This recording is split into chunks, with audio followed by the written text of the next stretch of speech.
गरुड पुराणामध्ये असं वर्णन आहे की ज्यावेळेस माणसाच्या देहातून प्राण जातो त्यावेळेस तो जीव घरामध्ये 3 दिवस राहतो. किती? 3 दिवस.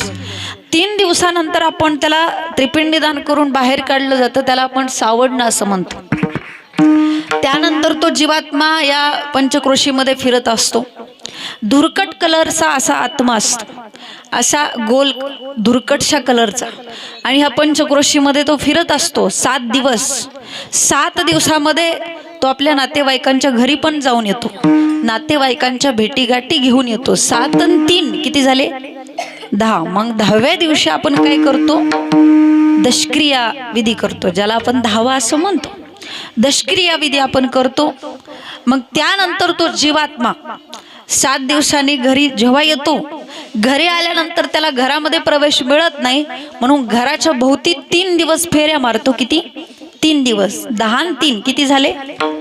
13. मग 13व्या दिवशी आपण 13वा करतो, आणि मग 13व्या दिवशी या जीवाच्या मार्गक्रमणाला सुरुवात होत असते.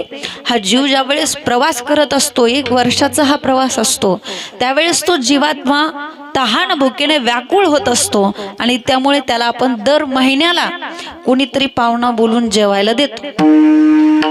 पाहुणा बोलून जर महिन्याला त्याच तिथीला आपण जेवण दिलं तरी ते त्याच्यापर्यंत, त्या जीवात्म्यापर्यंत पोहोचत असतं. हा 12 महिन्याचा प्रवास, आणि 12 महिने पूर्ण झाल्यानंतर तो जीवात्मा भगवंताच्या दरबारामध्ये जाऊन पोहोचतो, आणि भगवंताला हात जोडून एकच विनंती करतो की ज्या माझ्या घरच्या लोकांनी, माझ्या भाच्यांनी, माझ्या भाचींनी, माझ्या मुलांनी, माझ्या सुनांनी, माझ्या नातवंडांनी जे काय माझ्यासाठी आतापर्यंत दर महिन्याला मला इथपर्यंत येण्यासाठी, प्रवास करण्यासाठी मला मदत केली ना, त्यांची मला सगळ्यांची एकदा भेट घ्यायची.